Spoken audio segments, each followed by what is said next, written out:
മുണ്ടക്കൈ ദുരന്തബാധിതർക്ക് വേണ്ടിയിട്ടുള്ള ടൗൺഷിപ്പിൻ്റെ ഒരു ഭാഗമാണ് കേട്ടോ നിങ്ങളീ കാണുന്നത്. വയനാട്ടിലേക്ക് ഒരു യാത്ര പോയപ്പോഴാണ് ഈ ടൗൺഷിപ്പ് കാണാനുള്ള ഒരു ഭാഗ്യം കിട്ടിയത്. ഒരുപാട് അകത്തോട്ടൊന്നും നമുക്ക് പോകാൻ പറ്റില്ല കേട്ടോ. ഇവിടെ കുറേ പണിക്കാരും പിന്നെ പണി നടന്നുകൊണ്ടിരിക്കുന്ന കുറേ ബിൽഡിങ്ങൊക്കെ നമുക്ക് കാണാൻ പറ്റും. അവിടെ എത്തിക്കഴിയുമ്പോൾ തന്നെ നമുക്ക് കാണുമ്പോൾ ശരിക്കും ഒരു അത്ഭുതം തന്നെ തോന്നും കേട്ടോ. കാരണം നമ്മുടെ കണ്ണെത്താ ദൂരത്ത് വരെ ഒരുപാട് വീടുകളാണ് കേട്ടോ ഉള്ളത്.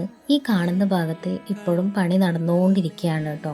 കാണുമ്പോൾ ഒരു അത്ഭുതമാണെങ്കിലും ഇതിൻ്റെ പിറകിലുള്ള കാര്യങ്ങൾ ആലോചിക്കുമ്പോൾ നമുക്ക് അവിടെ എത്തുമ്പോൾ തന്നെ മനസ്സിൽ വല്ലാത്തൊരു സങ്കടമാണ്. ഇനി എന്തായാലും ഇതൊക്കെ അവർക്കുള്ളതല്ല, അത് ഓർക്കുമ്പോൾ ഒരു സന്തോഷം കൂടി. പക്ഷെ അതിൻ്റെ പിറകിലുള്ള കാര്യങ്ങൾ ആലോചിക്കുമ്പോഴാണ് നമുക്ക് മനസ്സിൽ സങ്കടം വരുന്നത് കേട്ടോ.